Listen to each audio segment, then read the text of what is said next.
Hello, everyone, and welcome to today's AlphaNooner. Thanks for joining us. We are very excited to be welcoming back Adam Terry, the co-founder and CEO of Cantrip, here to talk a little bit about what is going on kind of in the world of the cannabinoid, hemp, and cannabis space, as we have seen a lot of activity going on recently. It's definitely an interesting time. I know we were talking earlier, and Adam, you were saying it's wild that you're on right after the election. It is kind of crazy timing, but we're glad to have you here. I think it's an interesting conversation last time you were on, so definitely looking forward to getting into it.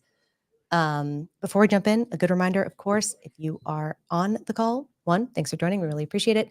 But two, if you have any comments or questions, you are always welcome to throw them in the chat. I see Stevie in here. Great to see you, Stevie. I think that's a reference to the Cantrip drinks cheers, which is great. So all that said and out of the way, Adam, how are you doing? I know we were talking a little bit earlier, but how's it all going?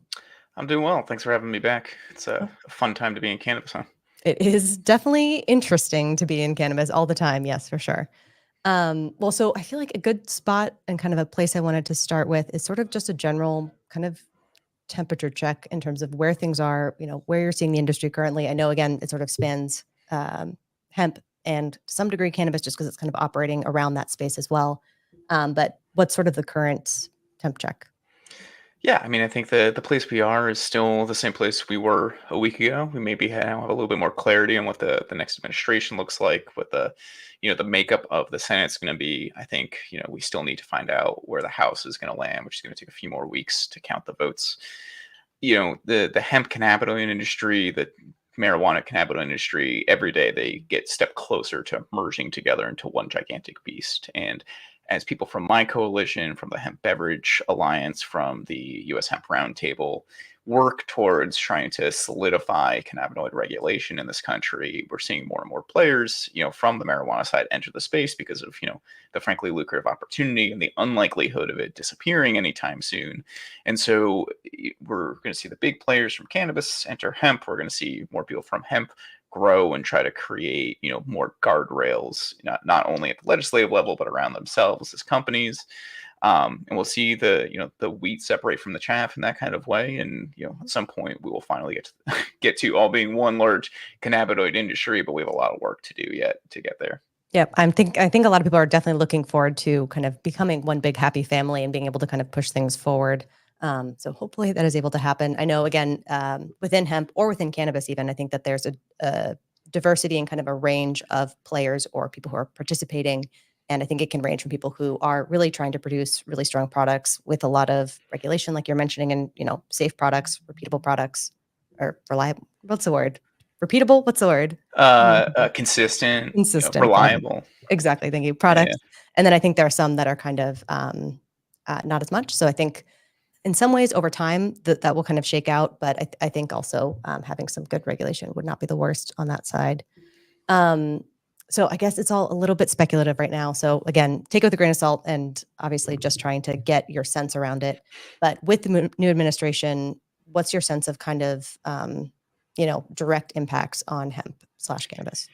Yeah, I mean the biggest impact on hemp in particular, right, is going to be how does the new administration approach the looming need for renewal of the Farm Bill. I mean, I think there was a lot of speculation that perhaps we'd see a Farm Bill get renewed in the lame duck. What does that look like? Does the Mary Miller Amendment survive? For those who aren't aware, there's an amendment called the Mary Miller Amendment that would essentially remove all THC from hemp as a legal requirement. If you start to dig into the actual effects of that, it would decimate the entire hemp industry, which currently stands around $30 billion in total sales. And that's because, the hemp industry relies on a cannabinoid market to exist in order to, make the best use of the plant, support the farmers. And so if such an amendment would pass, it would functionally decimate the hemp industry. There wouldn't be much industry left. And so at this point, we're seeing, House Chair of the Ag Committee, G.T. Thompson, walk that back, saying this is probably not going to end up in the final bill. I think both parties are desperate not to really be fighting about hemp, to be honest, because there's so many important things in a farm bill. Mm-hmm. And so at this point, I think we're all expecting to see some sort of farm bill movement in the spring. I don't expect that the incoming administration is going to be particularly interested in getting deep into the weeds of that fight, as they'll have other priorities around, cutting taxes and a lot of other deregulation in the government seems to be a priority for them. So I don't really see hemp being largely impacted by a new administration coming in over another.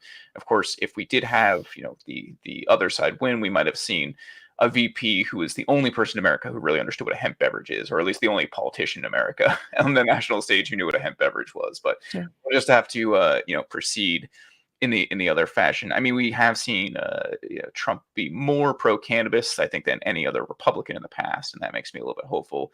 He is, of course, also the president that signed the 2018 Farm Bill into existence back at the end of 2018. So it gives me some measure of hope that we're going to end up in a decent spot on hemp either way. But we need to make sure the Miller Amendment is killed, and then what we're really going to be gunning after is something called the Ron Wyden bill, which was introduced.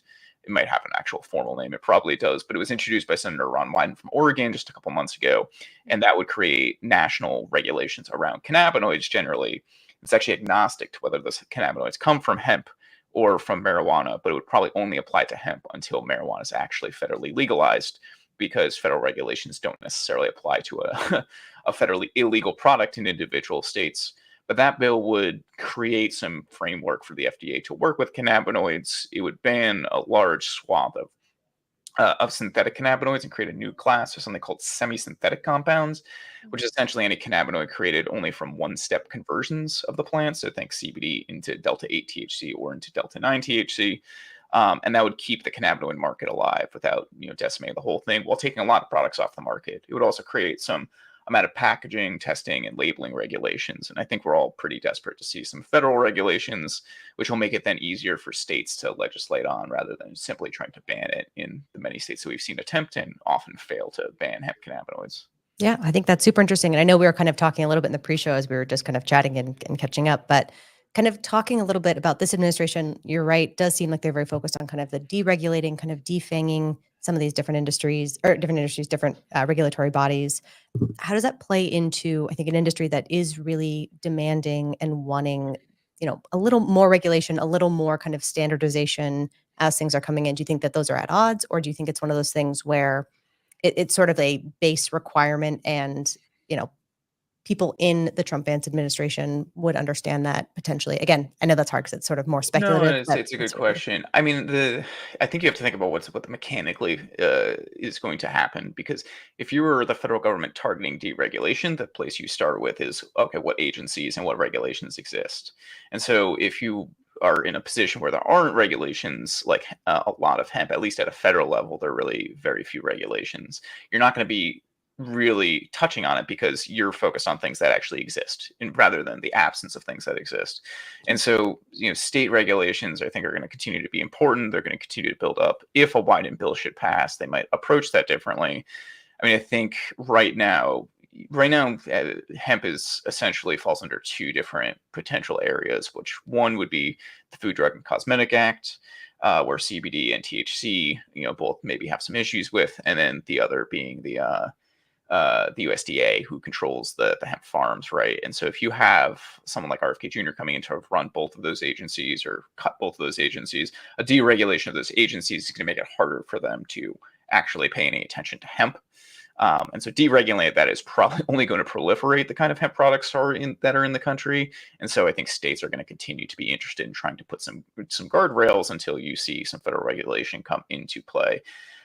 It's important to note, I think, that with the fall of Chevron deference at the Supreme Court level a few months ago, that has, I don't know if it's actually been cited in any case yet, but it's certainly something people are thinking about, because it's going to make it harder for state and federal agencies to actually initiate additional regulation, because they won't be allowed to interpret the statutes as broadly as they have in the past. And I think that has been pretty favorable for hemp, because you see, hemp is guided essentially only by one part of the Farm Bill, which is a single definition, 0.3% delta 9 THC on a dry weight basis. Anything under that is not scheduled. Anything above that is scheduled. And so, beyond a few USDA rules around registering hemp farms, you have a system that is largely, going to be difficult to regulate because the statute is so broad on its own. Yeah, no, I think that makes perfect sense. So in terms of how, you're positioning for Cantrip and all of those things, you know, whether we have kind of more state regulation come through or it is a little bit, ambiguous, I think generally, how are you kind of positioning? How are you kind of trying to make sure you stand out and say like, hey, we're going through a good process and we're not just kind of a random thing that you try. I mean, being in a can probably helps to some degree, I think, hopefully, Yeah. No, but certainly the beverage industry, I think, has done a lot of work to try to create, self-regulation. sure. In some capacity, it's a little bit easier, right? Because the hemp industry, the hemp beverage industry specifically, is thriving, particularly on Delta 9 THC, to a lesser extent CBD, and to an even lesser extent than that, Delta 8 THC. I've seen Delta 8 products out. They used to exist a lot more. And then once people realized that you could essentially do this with Delta 9 THC, largely following Minnesota's, codification of the Farm Bill into their state law, Delta 8 kind of fell off as well as CBD. And so you see beverages are largely made from Delta 9. A lot of the people like myself have worked in statewide cannabis previously. And so we're pretty familiar with the standards that are borne by those markets. And so, Cantrip still uses naturally derived Delta 9 THC. So we make sure that it's actually directly extracted, not chemically converted, which is frankly was a hard thing to get suppliers to vet out for us, but we managed to accomplish it. And we test every single batch for every single cannabinoid that is normally tested for, as well as microbials, mycotoxins, heavy metals, pesticides, which is actually more than a lot of MIPS are tested for in certain statewide marijuana systems, because there's a presumption of testing upstream. Our products are actually tested 5 points during the chain when it comes to the cannabinoid level. It's tested at the point of cultivation, which is legally required. Then it's tested at the point of crude extract, which is the extract coming directly out of the plant. It's tested again after that once it is distilled. So there's a series of distillations and chromatographies. That's an important one because actually those are the chromatograms where you can really see that it's actually naturally extracted Delta 9, because you'll have You- 85, You'll have to 90. let me know really quickly. People might Oh, know sorry. already. Chromatology. What is Chromatography. that? Chromatography. I'm showing. Chromatography is a separations process where essentially you run a bunch of liquids through a column, and then based on some sort of thing that is metering how fast things can flow through that column, you get separation of different elements. So this is the same way that we test for THC, right? HPLC, high performance or high pressure liquid chromatography. What that means is essentially we're pushing the entire oil after it's been diluted by some buffers through a column, and we're going to see the different cannabinoids come out at different points because of their chemical composition. You can do the same thing at a commercial scale to separate cannabinoids in a larger solution. You put it into some sort of liquid solvent, you run it through that column, and you get back a certain range of cannabinoids. If you do that many times, you can isolate certain cannabinoids. It's a lot more effective than just distillation on its own, which is a lot less precise in separating cannabinoids. So a complex series of chromatography and distillation gets you to a distillate, which looks a lot like distillates I used to make in extractions labs in marijuana. About 85 to 90% Delta 9 THC, some amount of CBG and CBD and CBC, other minor what you call phytocannabinoids, which are cannabinoids that come from the plants. And that is really how you can tell that it comes from naturally extracted. Because if it comes from CBD converted, you end up with a lot of Delta 8 in that recipe, because when you convert CBD to THC, you'll make mostly Delta 9 if that's what you're going for, and then usually a little bit of Delta 8. And so you can see that in the concentrate. So it's tested for potency and some contaminants there. Then it's emulsified into about a low percentage solution that is water soluble. Tested again for cannabinoids there. And then that is what goes into the beverage product, which is then tested for all the things I mentioned earlier. So we do a lot of testing to make sure that our products are coming from the right place, that they are of the same quality that you would find in a dispensary. And in fact, many times they're higher quality in terms of the overall product, not just from a cannabinoid perspective, but from a food quality perspective. Cantrip is produced in a $70 million facility in upstate New York, the likes of which does not exist in the state-run marijuana system. There's a lot of things you need to do, really expensive equipment you need to run a proper beverage operation. So beverages tend to have a higher standard of production than, say, a gummy or a chocolate, which are pretty easy to produce at a small scale with a low capex.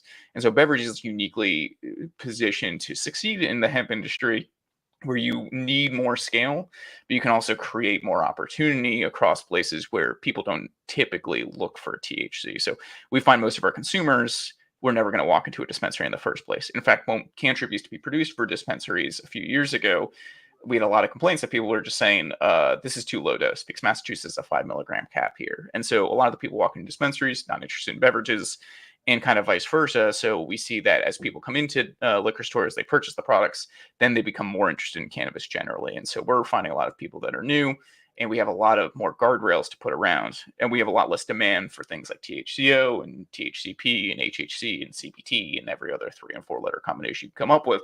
So you tend to find a lot fewer of those in the marketplace, and those tend to be, more controversial cannabinoids.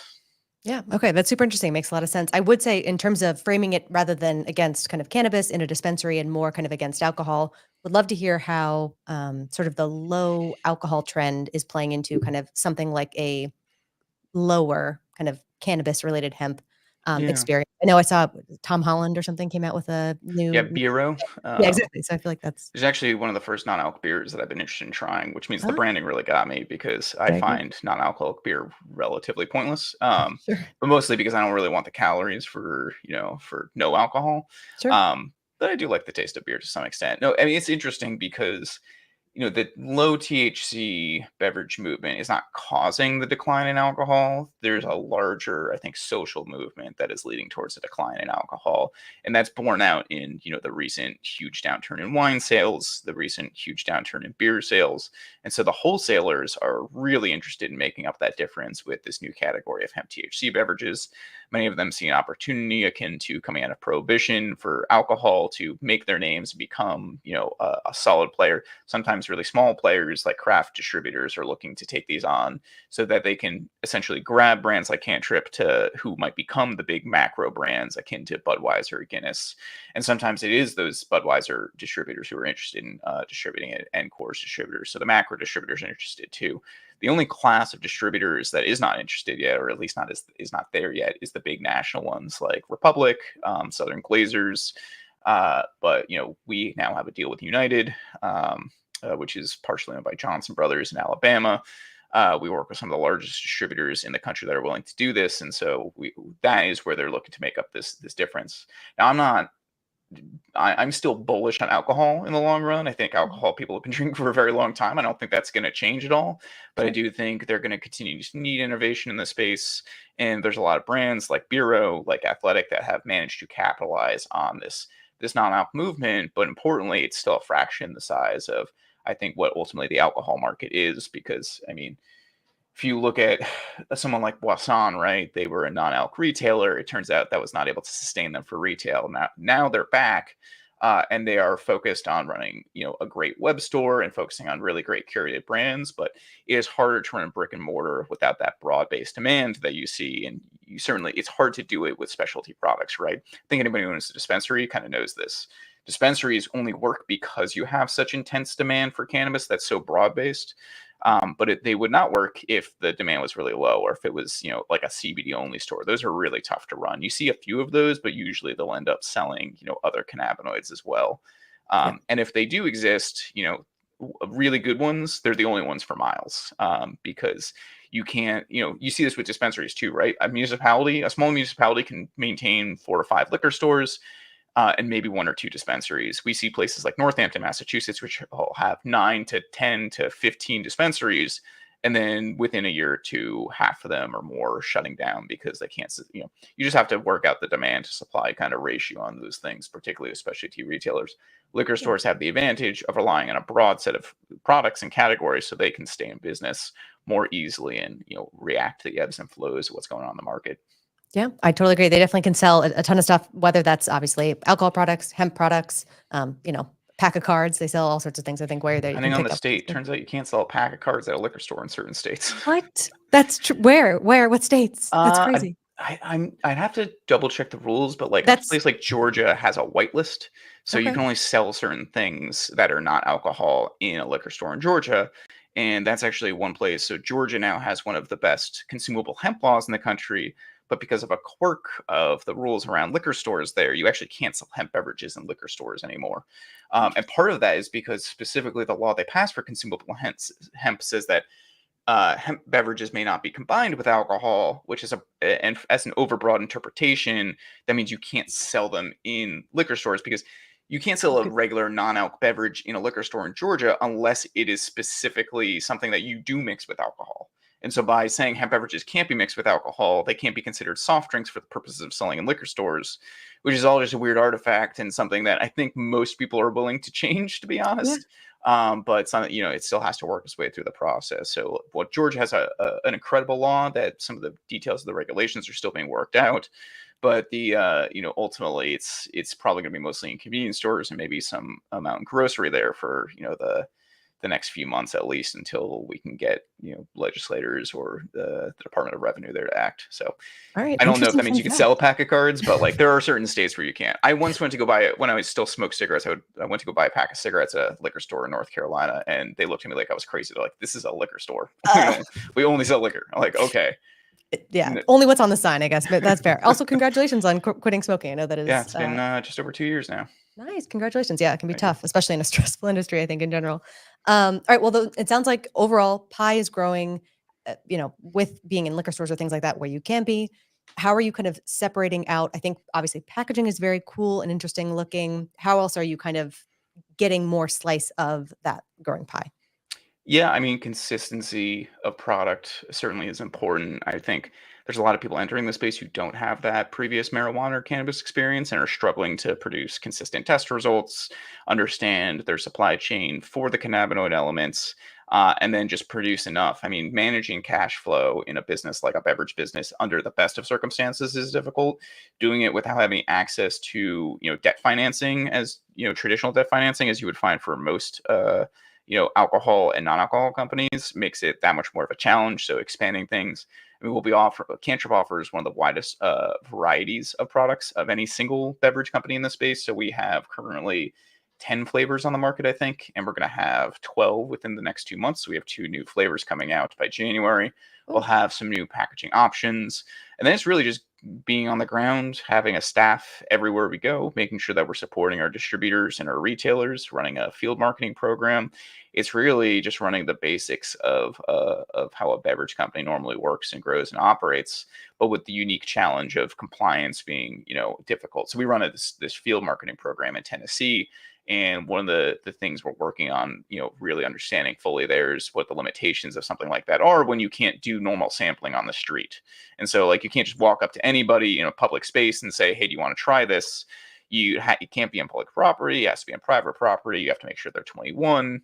There's a lot of rules around that. And so, as we bring beverage and CPG professionals into the company, it's always helping them learn what are the compliance elements, what are the restrictions, and then trying to work our way through that. And so, This just being an early mover there it has done a lot to help us expand that pie.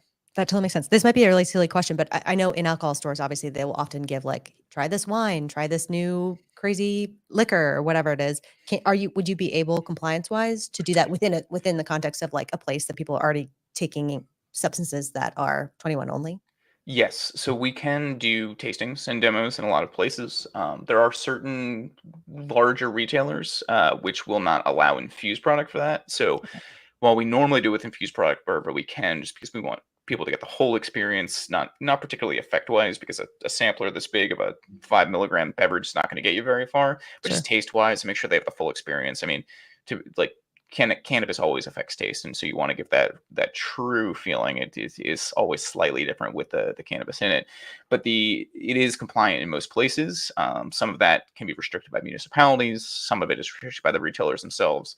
We've started creating uninfused versions specifically for those retailers, but we hope to continue to expand real and live sampling, simply because it is a huge pain and very expensive to also create uninfused products. So that's another thing that kind of boxes out smaller, newer players. Yeah, no, I think it's super interesting. And you mentioned, of course, two new flavors coming. I think last time you were on, you were talking about guinea pigging, testing some different flavors just to see like what is kind of coming up best. Are you able to tease what those flavors are, or is that a surprise we have to wait for /wait? I think people should follow us on social media and check out Oh, our website, sign up for our email list because that's where we will announce them when they're available. give us the not hashtag, the handle.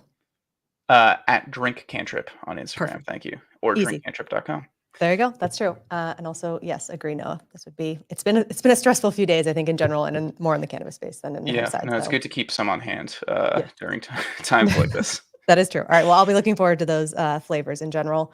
Um, Kind of talking about flavors, anything that you can share in terms of just like trends. I know, you guys offer kind of the seltzer versions, the soda versions, Hmm. anything kind of on trend that you can share that you Yeah, can I see? think it's hard to tease out which category is doing the best because there are more people in seltzer than sodas. Cantrip is certainly unique by offering, more traditionally sugary products, as well as our seltzer line. But I think the biggest thing that people are starting to realize is that, despite the conversations around social use and microdose, 10 milligrams is definitely, I think, trending towards the most popular dosing. That might change in the future, but I have sort of a philosophy around this that I've been kind of trying to articulate more clearly lately, which is that I think your 2.5, your 3, your 5 milligram doses are better for socialization, but socialization is a less common behavior than consuming at home. I mean, in terms of overall sales, right? If you are a liquor store, your mainstay business, 80% of your sales are going to the same, 100 customers, and the other 20% comes from another 1,000 who come in every once in a while. It's going to be the same, I think, in hemp beverages and THC generally, where if you're a dispensary, you probably have a large number of regulars that drive 50% of your sales. And I think for hemp beverages, you'll see a smaller proportion of people who are occasionally drinking these on the weekends, maybe bringing them parties for the friends. But the mainstay business is the person who consumes it every day. And the person who consumes it every day pretty quickly is going to graduate to a slightly higher tolerance. And so while 3 milligrams is a great introductory dose, I think 5 milligrams could be a useful introductory dose. The larger business is probably in slightly higher dose products. Although we definitely still see, I think, our 10 milligrams outperform the 50 milligrams, which tends to be a little bit more of a niche product. Though Yeah. those are also not available everywhere, depending on different regulations in different states. Yeah, but that feels like it's probably more for a select group that really has that tolerance built in, because 50 for me at least would Yeah, get me. I Would mean, get there's me. a fair amount, I'm sure, of the listeners on this podcast that'll say that 50 milligrams is still nothing for them. Sure. But the yeah, people do enjoy it. We do have the reclosable lids too, so Oh, nice. part of it is intended to be a multi, like basically a shot of a 50 milligram soda works out to about 5 milligrams. So you can use it still in a social way or in a more individual way. I tend to think of it like hitting a bowl, Yeah. where somebody might take a couple bowl hits and then come back to it later that day. That's how I think about the 50 milligrams myself. Yeah. My co-founder tends to drink them all at once, so that is his Well, his lifestyle. I think that's fair, and I think ultimately that's what we're going for, is sort of being able to have options, and because everyone's different. Obviously, I know that's so lame to say, but everyone's different. Everyone's going to consume things differently, so it's about providing Yeah, good options for people. access, freedom, and choice. That is what we stand for. Yes, that is true. All right, that's good. Well, then you did mention consuming at home. I did want to mention, just because I know the election has definitely been the main focus, but we are heading into the holidays, Thanksgiving. I know kind of on the more traditional cannabis side, we tend to see, things like Green Wednesday, where there's a little bit of a bump in terms of sales, a big bump in terms of sales ahead of Thanksgiving. Hmm. Um, Similar trends? What's sort of the Yeah, I mean, sense there? so far, I think sales always help, right? Yeah. People, it's like a chicken and the egg problem. I think Freakonomics did an interesting episode on this years ago about like, does advertising actually work? Because people tend to advertise when they think sales are going to be bigger already, and so sales get bigger, but they're also advertising. So if you run a big sale, does that mean more, more because of just the sale? I think the sale plus the culture kind of builds those things in together. It's not necessarily like an objective measure, but we see all the same bumps that the traditional cannabis industry does. So our biggest web store days of the year tend to be 420 and Black Friday, and the newly invented holiday of 820, which is National Cannabis Beverage Day, which I want to say Diana Eberlein personally invented. I'm not totally certain. She is I think the president over at the Cannabis Beverage Association. And so we tend to run sales on those days and we do really well. Black Friday through Cyber Monday was one of our biggest holidays last year, expected to be much bigger this year. I mean, one of the biggest challenges that the hemp beverage industry is kind of working on is really just general awareness that these products exist at retail. Mhm. So most people, even in a state like Florida, where Total Wine sells these things, are not aware that they can buy THC in a liquor store. Same even in Nashville. I ask my field team this constantly. What is the biggest question you guys hear? And the first one is, this is legal, and the second one is, where can I buy it?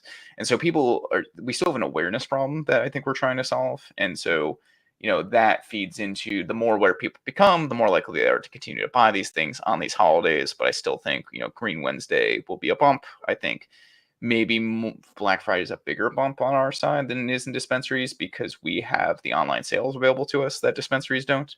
But I tend to think you're going to see most of the same kind of behavior. And that largely also mirrors alcohol. October, November, December, the O&D, as they call it, is the biggest sales season of the year for liquor. Summer tends to be strong. The only thing that's different between liquor and cannabis really is that St. Patrick's Day is their holiday and 420 is ours. Which is horrible because St. Patrick's Day is green, so I feel like that you should be know, the one that they're they both green take. holidays. That's You're just gonna have to, go through work that Yeah. out. It doesn't. Mhm. It's nice that's at least around the same time of year. Although 420 is a little too close to Memorial Day for my liking in terms of trying to run a calendar. Yeah, that's fair. All right, well, so you mentioned, Florida. I do wanna talk about it very quickly. I feel like there is an awareness problem in general. I imagine for Florida, it's probably pretty not top of mind, but at least, like, has come into awareness for people. Did wanna get your quick take on that, and also, I guess, does it ultimately benefit you that I mean, I would imagine that adult use isn't in the mix, or is it sort of I don't know, were you surprised? A lot of questions, I guess. Was I surprised the ballot issue failed? Not really. Not because I don't think Floridians want or deserve legal cannabis. I think largely because 60% isn't a nearly It's huge. impossible threshold to meet. Yeah. I think someone's been pointing out on LinkedIn that the ballot initiative that got the 60% threshold in place only passed with 50%, 57% of the vote, because to pass it, they only needed 50% for that. And very few things have passed since. It's just very difficult to beat that threshold, even with a substantial contribution by Trulieve.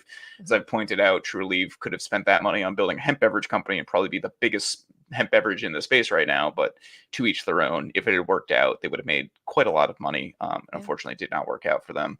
Uh, Ultimately, I don't know if it really helps this or not. I tend to think, honestly, it's not going to make that much of a difference. It definitely helps the broader hemp industry. But separating ourselves from them a little bit, I mean, we're largely sold in Total Wines in Florida, Mhm. a few independent liquor stores, maybe some bars and restaurants. We have a lot of work to do in Florida. People are just not aware that they can or should buy THC drinks in these stores.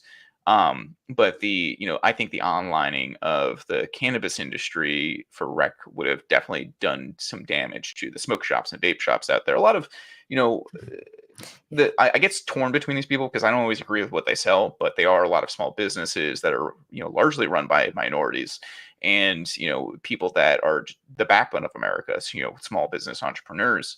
And I think a lot of them would also comply with regulations should they come in. If they were told you can sell this and you can't sell that, they'd be fine. Now, completely banning all the products that they currently sell would obviously put them out of business.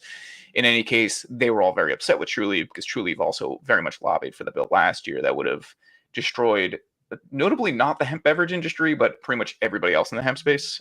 If Ron DeSantis had signed that bill, he famously did not sign that bill and then campaigned very hard against Amendment 3. He was successful in doing that. And so Florida's going to have to wait longer. Maybe they can get it through the legislature. Maybe they can include home grow, because I think Floridians deserve access to grow cannabis at home as well, even though it probably won't work in Florida with the humidity down there. I mean, if it got sunshine, I feel like it could I don't know, it should work, right? It Some should people have work. I don't know. I'm not a green cultivator. thumb. I've spent my entire career downstream of the plant, so all of my knowledge about cultivation is largely like in passing with the cultivation managers. But I was basically the garbage can that they threw all the stuff that they couldn't sell to, so we could turn it into a saleable product. Fair enough. All right. That's why you need a team. That's why you need a good team. Everyone has And different that's why you need a strengths. team, and that's how vertical integration works, right? There You you need go. you need one big dumpster to throw all the non-saleable flower into. That's fair. Well, good for playing your part A on very that front. expensive dumpster, I should That's throw. good. You deserve it. That's awesome. I think that is true. Yeah, it definitely had a weird for Florida. I think just with DeSantis being so anti adult use, again, kind of a Yeah. weird mix with Trump being pro.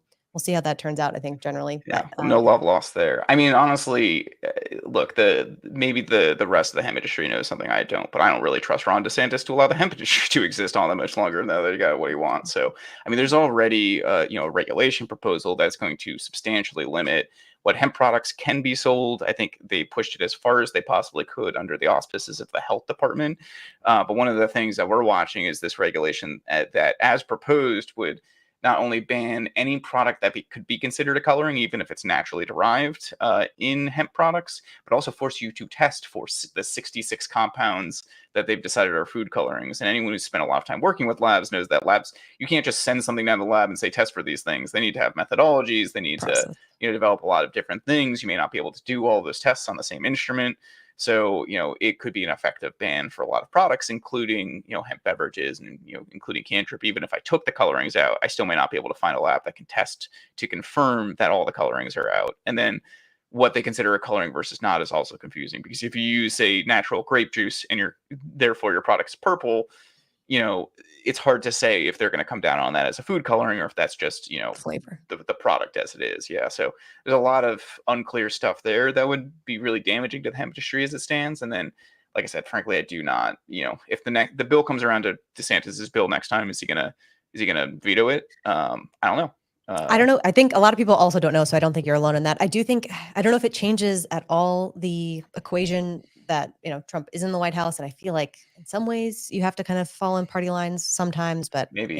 I don't know. I To don't be know. honest, the one thing I guess I respect about Ron DeSantis is that he's now the only one of the few Republicans not afraid to buck Trump in that way. But he It's will true. pay a political price for that. I am certain. Whether he wins his next race or not is not clear to me.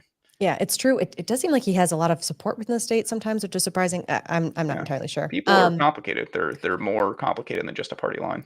People are complex. That is very true. It's a good reminder. Also, a funny one from Stevie on flavor suggestions. We also have one for an IPA flavor, which would be interesting to make a play directly at Yeah, the. non-alc beer is really interesting because there's TTB regulations around what you can do with non-alc beer, and I think there is at least one or two hemp beverage companies that have figured out how to do it. I think you have to have truly 0% alcohol in there.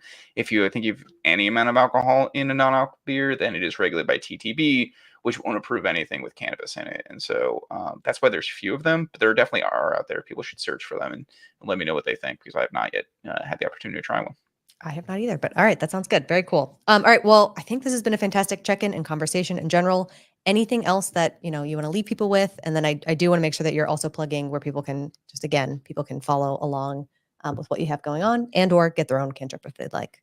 Yeah, I mean, I think what I'd like to leave people with is this. We have a complicated hemp and marijuana industry in this country. It's a big, broad thing. Even a vertically, operating cannabis company is really 10 companies inside itself. It's a retailer, it's a cultivator, it's a producer. Even inside the manufacturing facility, producing gummies is different than producing chocolates, is different than producing vapes.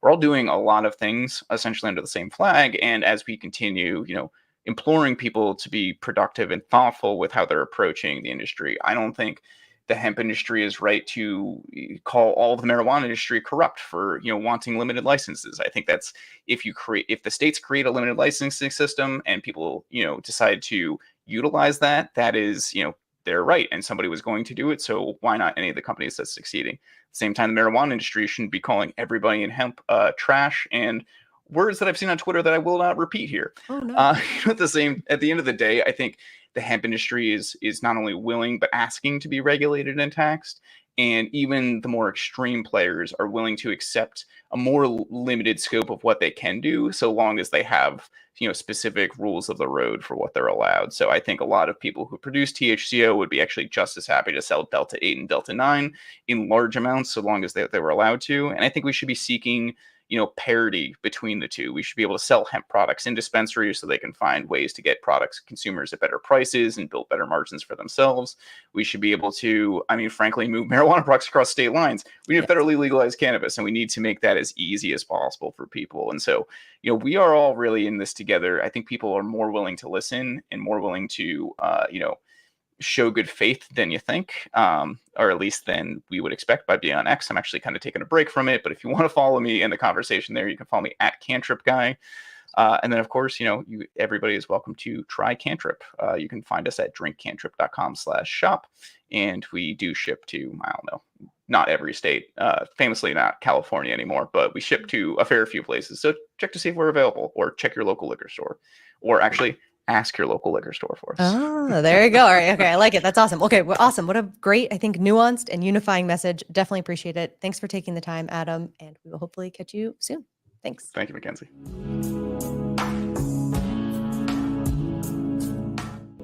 Before investing, carefully consider the investment objectives, risks, charges, and expenses found in the prospectus, available at AdvisorShares.com.